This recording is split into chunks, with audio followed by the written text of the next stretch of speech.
Chères Lilloises, chers Lillois, je vous souhaite une bonne et heureuse année 2020.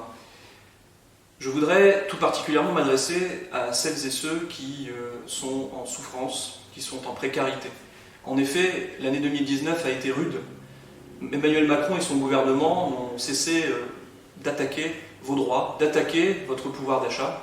Et je voudrais donc en particulier m'adresser à celles et ceux qui ont été affaiblis par les politiques menées par le gouvernement de M. Macron. Je pense en particulier aux retraités qui ont perdu des revenus via la CSG qui a augmenté. Je pense aussi aux étudiants précarisés.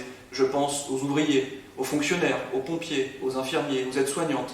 Tout ce personnel public qui travaille pour nous, pour notre bien commun, pour notre intérêt général et qui a été affaibli et amenuisé dans ses efforts par M. Macron.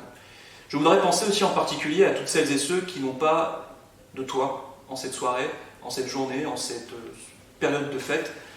Nous devons agir. Il est temps de mener des politiques publiques d'envergure pour détruire ce qui est le poison de nos villes, c'est-à-dire le mal-logement et le sans-abrisme. Nous devons agir vite et vous aurez l'occasion, l'année prochaine, en mars 2020, de le faire.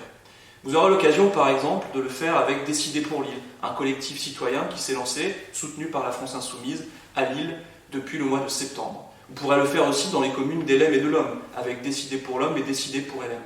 Ces outils, vous pouvez vous en saisir.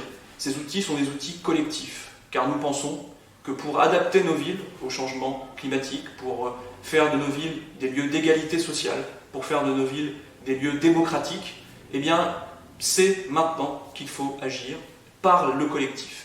N'attendons pas de personnes providentielles, nous pensons que le temps est venu des collectifs citoyens. Je vous invite donc à nous rejoindre et à participer. Vous aussi, vous pouvez être candidate ou candidat, vous aussi, vous pouvez devenir un décideur ou une décideuse pour Lille. Pour cela, c'est très simple, il suffit de nous rejoindre sur notre site déciderpourlille.fr et d'envoyer votre candidature pour vous aussi participer à une nouvelle page de l'histoire de Lille que nous voulons écrire collectivement. Les villes peuvent être l'endroit où va se reconstruire la solidarité, les villes peuvent être l'endroit où va se reconstruire l'espoir. Je voudrais que cette année 2020 soit placée sous ce signe de la solidarité et de l'espoir, et je vous invite toutes et tous à venir le construire avec nous. Bonne et heureuse année 2020 et à très bientôt.